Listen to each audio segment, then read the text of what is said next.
Hi, we are representing the Webster University team for the Chicago Quantitative Alliance Challenge 2016.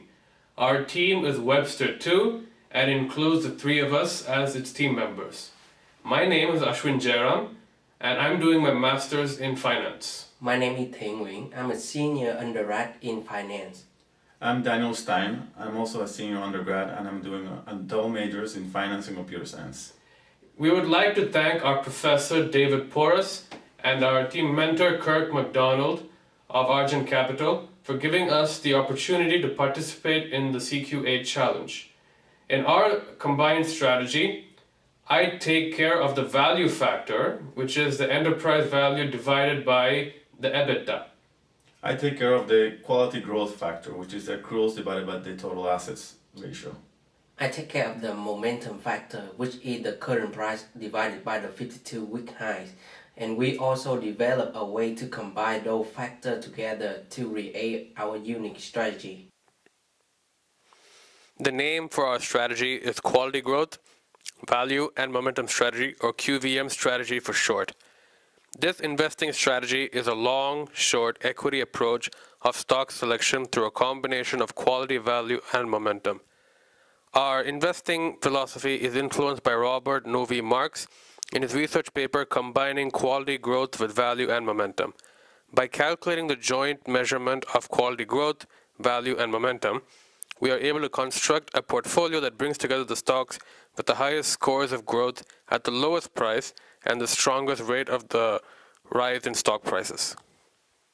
Simply put, we believe our portfolio strategy, which combines different winning returns factors, including value, quality, and momentum, has historically greatly benefited an investor both from cumulative performance perspective and also from performance consistency perspective.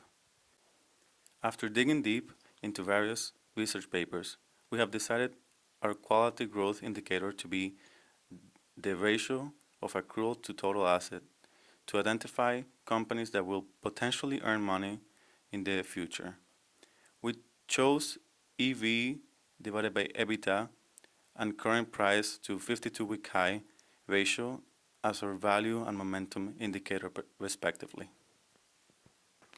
All stocks were selected within the Russell 1000 universe of stocks that meet the minimum liquidity and price standards. Then we exclude firms designated as being in the financial sector, as well as those firms that do not have sufficient data. After the exclusion of the financial sector and unknown data, we were left with more than 700 firms. From 700 firms to pick from, we first began to rank them based on their quality growth indicator, which is the accrual divided by total assets in ascending order. We sort them in ascending order because companies with low levels of accrual divided by total assets are believed to generate high future profits and strong growth. Next, we rank stock based on their price momentum indicator, which is the ratio of the current price over its 52-week highs in descending order. Since investors explicitly use the nearness to the 52-week high as an anchor to against which to compare the current price, they are reluctant to bid the price up or down further for the stocks whose prices are already near or far from their 52-week high price respectively. Therefore, company stock price with the highest momentum ratio have tendency to continue to rise, whereas company stock price with the lowest momentum ratio have tendency to continue to fall. Next, we rank stocks based on their value indicator, which is the EV divided by EBITDA in descending order. The stock is considered as high or low value when its EV divided by EBITDA is also high or low. Buy low, sell high is the fundamental concept of value indicator. Low value stocks are trading for less than their intrinsic values because of the market overreaction over good and bad news. Finally, to arrive at the composite for quality, role, value, and the momentum, we first add together the individual company rankings for the three data fields, then divide it by 3. In other words, we take the average of the EV over EBITDA rank current price to 52-week high ratio range and the accrued to total assets range for each firm. For example, Apple is ranked as the 352 by its momentum and 480 by its value and the 42 by its quality. Therefore, the composite rank is 298, which is calculated by taking the average of the three individual factor rankings. After we calculate the composite rank for every firm, we rank them in an ascending order. Then we take a long position of the top 30 of stock and short position in the bottom 30 stock.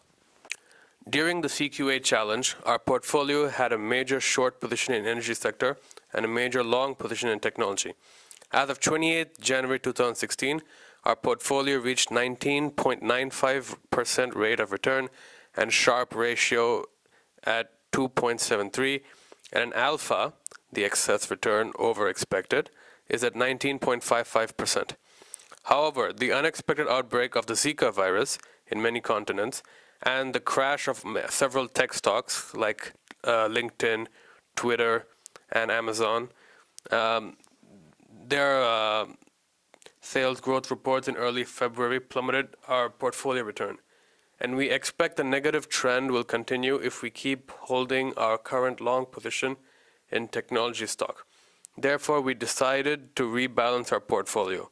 We also have noticed that there is a high chance that the energy stock will rebound in the next couple of weeks, and the market is shifting from a momentum/quality growth market to a value market. So we locked in profits for energy stocks we previously shorted and sold all the technology stocks that suffered from the news we just mentioned. Then we rebalanced our portfolio, but this time we put more weights on value and less on momentum and quality growth. If our anticipation of the market in the next 2 months is correct, our expected portfolio rate of return will be back to 20%, and Sharpe ratio should be around to 2.88 and alpha at 22%. In our summaries, first, the quality, value, momentum strategy balance stock selection based upon measure of quality, value, and momentum.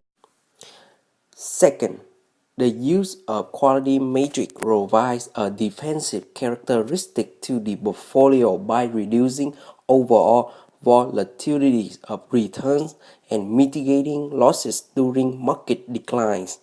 By including a mix stock that are relatively undervalued and stock whose prices are exhibiting a long-term momentum, the QVM strategy increases the potential for equity gains during the market advance.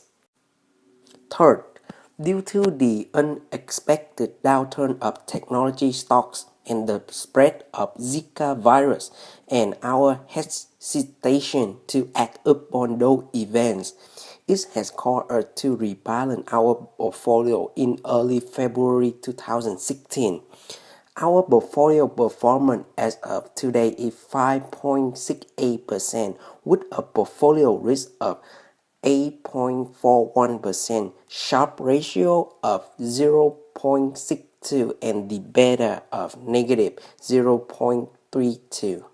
Those measurements are not favoring to investors right now, but we believe in a couple weeks from now, we have enough evidence to believe that our portfolio return will reach to 20% and Sharpe ratio is around 2.88 and alpha is at 22%.